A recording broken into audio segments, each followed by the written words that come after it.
வணக்கம் நண்பர்களே. இப்போ போன வாரம் ஒருத்தர் கிட்னி ஃபெயிலியர் ஆயிடுச்சு அப்படின்னு சொல்லிட்டு வீடியோ போட்டிருந்தாரு. அந்த வீடியோ வைரல் ஆச்சு. இப்போ நேற்று ஒருத்தர் வீடியோ போட்டிருக்காரு. அவருக்கு 27 வயசுலேயே கிட்னி ஃபெயிலியர் ஆகிருக்கு. இந்த 2 பேருமே சொல்கிற காரணம் ஸ்ட்ரெஸ்னால தான் கிட்னி ஃபெயிலியர் ஆச்சுங்கிறாங்க. நிறைய பேர்த்துக்கு ஒரு டவுட் இருக்கும், ஸ்ட்ரெஸ்னால் கிட்னி போகுமா அப்படின்ட்டு.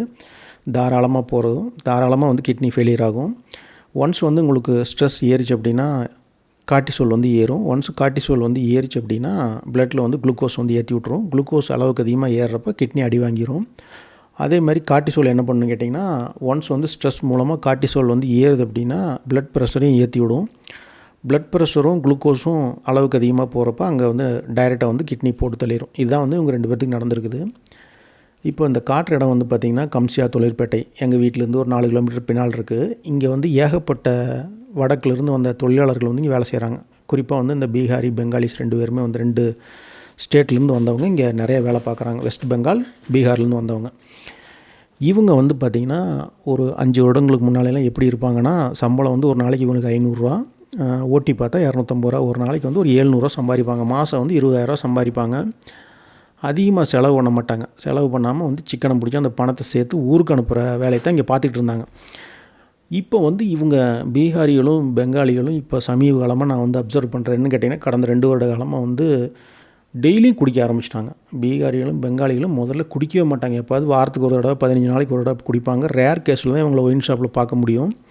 அதிகமாக குடிக்க மாட்டாங்க, பணத்தை சேர்த்து வைக்கிறலாம் குறியாக இருப்பாங்க. இப்போ கடைசி 2 வருஷமாக பார்த்திங்கன்னா ஒயின் ஷாப்பில் ஒரு 7 மணிக்கு மேலே போய் பார்த்தோம்னா பீகாரிகளும் பெங்காலிகளும் தான் இருக்காங்க. 5 வருடங்களுக்கு முன்னால் இவங்களுடைய உடல் ஆரோக்கியங்கிறது ஆள் பார்த்திங்கன்னா நல்லா ஸ்ட்ராங்காக இருப்பாங்க.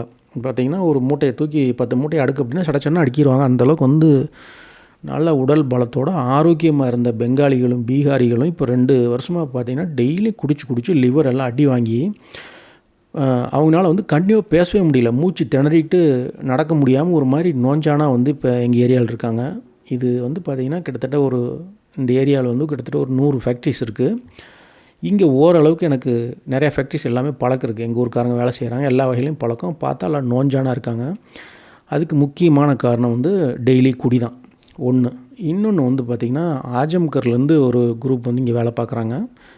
அந்த ஊரில் அவங்க பிரம்மன்ஸ், நம்ம ஊரில் பிராமின்ஸ்னு சொல்கிறாங்க தெரியுங்களா, ஐயர், அந்த இனத்தை சேர்ந்தவங்க இங்கே ஒரு குரூப் வேலை பார்க்குறாங்க. அவங்க பார்த்திங்கன்னா பியூர் வெஜ்ஜு, குடிக்க மாட்டாங்க. அவங்க இப்போ எனக்கு அவங்க ஒரு 10-20 குடும்பம்னு பார்த்திங்கன்னா ரொம்ப க்ளோஸாக பழக்கம். அவங்களுடைய லைஃப் ஸ்டைல் எப்படி இருக்குன்னு கேட்டிங்கன்னா, அங்கேருந்து லேபராக வந்தவங்க ஒரு 17-18 வயசுலேயே கல்யாணம் பண்ணி மனைவி கூட்டிகிட்டு 2 பேக்கில் துணி மட்டும்தான் எடுத்துக்கிட்டு இந்த ஊருக்கு வந்தாங்க, காளிபாளையத்துக்கு வந்தாங்க. நான் சொல்கிறேன் 2017-18 காலகட்டத்தில் வந்தாங்க. இங்கே லேபராக வேலைக்கு சேர்ந்தாங்க. அவங்க பார்த்திங்கன்னா இந்த மாதிரி பீகாரி பெங்காலி மாதிரி இந்த திருட்டு வேலை, மற்றபடி இந்த குரூப் ஃபைட் பண்ணுறதெல்லாம் பண்ண மாட்டாங்க. அவங்க நம்ம ஆட்களோட நல்லா பழகி லேபர்லேருந்து கொஞ்சம் மிஷின் ஆப்ரேட்டரு, மற்ற கொஞ்சம் அதிக சம்பளம் வரக்கூடிய வேலைகள்லாம் கற்றுக்கிட்டு அந்த வேலையில் ஜாயின் பண்ணிட்டாங்க. ஒரு 6 வருட காலத்தில் இப்போ நான் சொல்கிற குடும்பம்லாம் என்ன பண்ணாங்கன்னா, அங்கேருந்து லேபராக வந்தவங்க லேபர் வேலை பார்த்து மிஷின் ஆப்ரேட்டிங் கற்றுக்கிட்டு டெய்லி ஒரு 1200 ரூபா சம்பளம் வாங்குறாங்க இன்றைக்கி. கடந்த 5 வருடமாக அந்த பணத்தை சேர்த்து வச்சு ஒரு மாதம் பார்த்திங்கன்னா கணவன் மனைவி 2 பேருமே வேலை பார்க்குறாங்க. ஒரு 50,000-70,000 ரூபா சம்பளம் வாங்குறாங்க. அந்த பணத்தில் இங்கே அவங்களுக்கு வீடு ஃப்ரீயாக கொடுத்துட்றாங்க கம்பெனியில். அந்த வீட்டில் தங்கிக்கிட்டு சிக்கனமாக சமையல் பண்ணி சாப்பிட்டு அந்த பணத்தை சேர்த்து வச்சு இப்போ மேட்டுப்பாளையம் டு அன்னூர் ஏரியாவில், அவுட்டர் ஏரியாவில் பார்த்திங்கன்னா ஆளுக்கு ஒரு 4 சென்ட் இடத்த வாங்கி சின்னதாக வீட்டையே கட்டிட்டாங்க. ஒரு 20 பேர் இங்கே வீட்டையே கட்டிட்டாங்க. வீட்டை கட்டிட்டு இப்போ அங்கேருந்து எலக்ட்ரிக் சைக்கிள் வாங்கிட்டு இங்கே லோக்கல் ஃபேக்ட்ரியில் வேலை பார்த்துட்டு போயிட்டுருக்குறாங்க. இப்போ நான் என்ன சொல்கிறேன் அப்படின்னு கேட்டிங்கன்னா, நம்ம ஒரு கலாச்சாரம் பார்த்துங்க. ஒரே ஃபேக்ட்ரி, ஒரே வேலை. இப்போ நம்ம ஆட்களும் அதே ஃபேக்ட்ரியில் தான் வேலை பார்க்குறாங்க. நம்ம ஆட்கள் யாரும் நான் வீடு கட்டி நான் பார்க்கல. ஏன் அப்படின்னு கேட்டிங்கன்னா, நம்ம ஆட்களோ பீகாரிகளோ பெங்காலிகளோ வாங்குகிற சம்பளத்தை அப்படியே குடிச்சிட்டு ஏதோ ஃபாரின் லைஃப் ஸ்டைல் மாதிரி வாழ்கிறாங்க. இப்போ நம்ம ஆட்களுடைய நிலைமை எப்படி இருக்குது அப்படின்னு கேட்டிங்கன்னா, லேபராக வேலை பார்த்தாங்க, கையில் 10 பைசா இல்லை, 30 வயசுக்கு மேலே ஜாதகத்தை தூக்கிக்கிட்டு பொண்ணு தேடி அலைஞ்சிட்ருக்குறாங்க.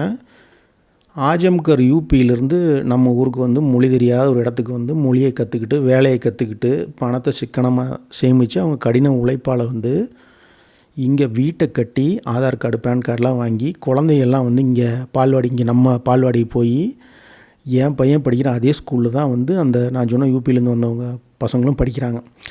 இப்போ லைஃப் ஸ்டைல் பாருங்கள், அவங்களுக்கு வந்து அங்கே யூபியிலேருந்து வந்த அந்த 20 குடும்பத்தில் வந்து அவங்கள நீங்கள் ஹாஸ்பிட்டல் கூட்டிக் கொண்டு செக்கப் பண்ணாலும் அவங்களுக்கு எந்த விதமான வியாதி இல்லை, ஒரு பிபி இல்லை, சுகர் இல்லை, லிவரு நல்லாயிருக்கு, எல்லாம் வந்து ஆரோக்கியமாக சந்தோஷமாக இருக்காங்க. வந்தாங்க, லேபராக வந்தாங்க, உழைச்சாங்க, பணத்தை சேர்த்தாங்க, வீடு கட்டினாங்க, மகிழ்ச்சியாக ஆளுக்கு 2 குழந்த 3 குழந்தைன்னு இருக்குது. வாழ்க்கை வந்து லைஃப் ஸ்டைல் வந்து சந்தோஷமாக போகுது.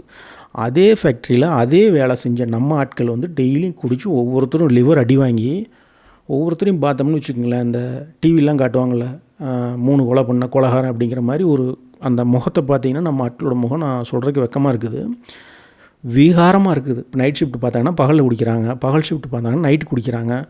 குடிக்கிறது மட்டும் இல்லாமல் இந்த கண்ட போதைப் பொருட்கள் பழக்கத்தையும் பழகிட்டாங்க. முக்கியமாக வந்து இந்த வீடியோவில் சொல்கிறதுன்னா, யார்ட்டும் கையில் 10 பைசா கிடையாது, 30 வயசு 31 வயசு ஆச்சு, கல்யாணமும் கிடையாது, என்கிட்ட யார் கையிலையும் காசு இல்லை. அப்புறம் தேவையில்லாத கடன், தேவையில்லாமல் பைக் வாங்குகிறேன், மொபைல் வாங்குறேன்னு கடனை வாங்கி வச்சு எல்லாருமே பார்த்திங்கன்னா சுத்தமாக கையில் காசு இல்லாமல் அன்னக்கா அப்படி மாதிரி இருக்கிறாங்க. இதை நான் ஏன் சொல்கிறேன் அப்படின்னா, இப்போ 30 வயசுக்கு மேலே இவ்வளோ ஸ்ட்ரெஸ்ஸோடு அலையிறாங்க, கையில் காசு இல்லை, யாரும் பொண்ணு தர மாட்டேங்கிறாங்க, உடல் ஆரோக்கியம் இல்லை. அப்போ இவங்களுக்கு ஸ்ட்ரெஸ் வந்து கிட்னி போகத்தான் செய்யும். இதுதான் வந்து காமனாக வந்து நடக்கிறது. ஆனால் அதே இது வந்து வெளியூர்லேருந்து வந்தவங்க வந்து லைஃப் எப்படி செட்டில் ஆகிருக்காங்கன்னு பார்த்துங்க. ஸோ இருக்கிற இடம் வந்து ஒருத்தருக்கு சொர்க்கமாக மாறுது, இன்னொருத்தருக்கு வந்து கேள்வி வந்து என்ன மாதிரி கேட்குறாங்கன்னா, இதெல்லாம் ஒரு சம்பளமாங்க, 500 ரூபா சம்பளமாங்க அப்படின்னு கேட்குறாங்க. அதே இது வெளியூர்லேருந்து வந்தவங்க இங்கே வந்து இதே லேபர் வேலை பார்த்து மிஷின் ஆப்ரேட்டிங் கற்றுக்கிட்டு வீட்டை கட்டியெல்லாம் இருக்காங்க பார்த்தீங்களா. அப்போ என்ன அர்த்தம் அப்படின்னு கேட்டிங்கன்னா, போதுமென்ற மனமே அப்படிங்கிற ஒரு மனம் இல்லாது. ரெண்டாவது வந்து பார்த்திங்கன்னா குடிப்பழக்கம். எதுக்கு தான் குடிக்கிறாங்கன்னு தெரிய மாட்டேங்க. 7 மணி ஆச்சு அப்படின்னா போதும் நேராக போய் ஒயின் ஷாப்பில் உட்கார்றது. ஒயின் ஷாப்பில் உட்காந்து குடின்னு குடிக்கிறது. இதில் வந்து பார்த்திங்கன்னா வாழ்க்கையை தொலைச்சிட்டு இப்போ எங்கள் ஊரில் வந்து ஏகப்பட்ட பேர் இருக்காங்க, கல்யாணம் ஆகாமே இருக்கிறாங்க.